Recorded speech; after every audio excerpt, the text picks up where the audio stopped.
Fullmetal Alchemist. Now, this is a big one right here. Here's another big one. I really like this anime. This is a nice anime. I remember when I first heard about it, it didn't look like something that I realized, like, oh, that looks kind of a little too dark for my taste, and maybe even a little violent. But then I watched, like, oh, this is pretty good. It's also the, it was also the role that got Vic Mignogna really popular, besides Broly. I had already heard about him from Angelic Lair, but I didn't recognize his voice, and of course now, you know, if I were to probably go back, I might be able to recognize his voice. Or I don't know. He kind of has a big range. To most fans, he probably it's not like he doesn't have one, but he actually has a pretty large one, even though his voice is, you know, that same sort of pitch and whatnot. But anywho, as far as my favorite character, I think it'd be Roy Mustang. I thought he was pretty cool, and I liked how, you know, he would just snap and, you know, he could make fire. That's badass. Like, being able to snap to make fire, that's awesome. I'm setting the room on fire! I always thought that was cool. Anywho, the show was nice, and of course, I remember some of the episodes. I remember that one episode where there was that one woman who had, like, the transmutation circle on her chest, and I remember that one scene where she was in that nurse uniform. She was stripping to, like, make a medicine, and I thought, boing, you know. Overall, it was an interesting show. I kind of like those sort of adventure sort of animes where there's an overall goal, but they're traveling to get to that goal or trying to find that goal, and I like that because that sets up, you know, the story for having several different little, let's call them side quests. You know, kind of like how when you're playing an RPG and you're going from one place to the next, and there's like an RPG, there's like a side quest. I kind of like that, and that works perfectly for an anime because then they can just keep making episodes about that. And of course, they'll probably have to try and follow the manga and whatnot. But yeah, this was a good anime. I really liked it.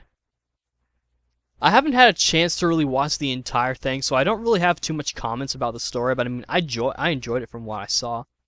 It was an interesting story, and a big story about, you know, brotherhood, which is what the other one is called, Fullmetal Alchemist Brotherhood, which is, from what I heard, the probably extremely close to the manga. I also heard the manga recently finished, so, and of course the anime's finished too. It's like 64 episodes, I think. It's actually longer than the original, which was like 51 or 50 something, I think. I think all the English voice actors did a pretty good job too. That was sort of like, I think, Funimation's, like, next to Yu Yu Hakusho. I think that was Funimation's, like, big, outside of Dragon Ball Z production. Of course, Chris Sabat was in it, and as Fergus Armstrong doing his Piccolo voice. I think Eric Vela was in it as one guy.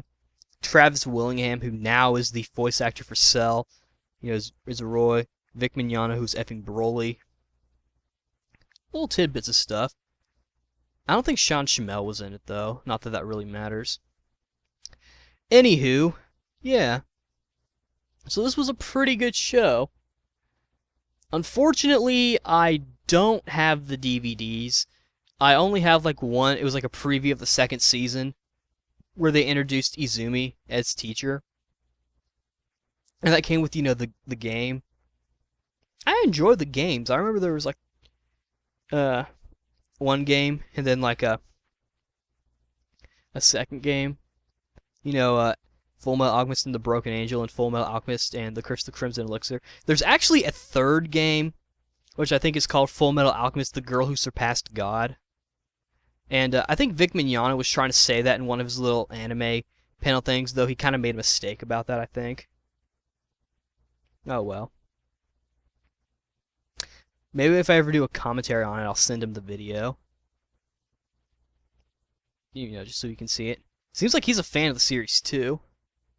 And apparently I've heard that this show really helped a lot of people, and like helped people get over like any wrecks that they've been in, which made them lose like their arms or legs, and they have to have like the prosthetic stuff, and it helped brothers and it helped like siblings get closer. You know, despite the fact that I talk pretty heavily, and like I talk in like really extremely high regard of Dragon Ball. I've never seen an anime have that much of an impact on people. So I guess in that way, Full Metal Alchemist sort of surpasses Dragon Ball Z because although Dragon Ball Z is a very entertaining show, Full Metal Alchemist, if Full Metal Alchemist has the power to help people cope with stuff that's happened in their life and help them form better relationships with their siblings, then that says something in my opinion. If that really says something. And I hope we keep getting more games. I'd like to see that third one. I think I probably will do a commentary. That one will probably be a live commentary though. But yeah, that's really all I have to say about Full Metal Alchemist. I'd recommend, both the English and Japanese version. I saw episode 1 of Brotherhood. I believe Romi Paku does Ed, and that's a nice voice. And Rie Kugiyama, or whatever, does Al. And yeah. So yeah, go watch the anime, go buy the DVDs. I think Funimation has it on the internet, so you can watch it there too. Alright guys, see you later.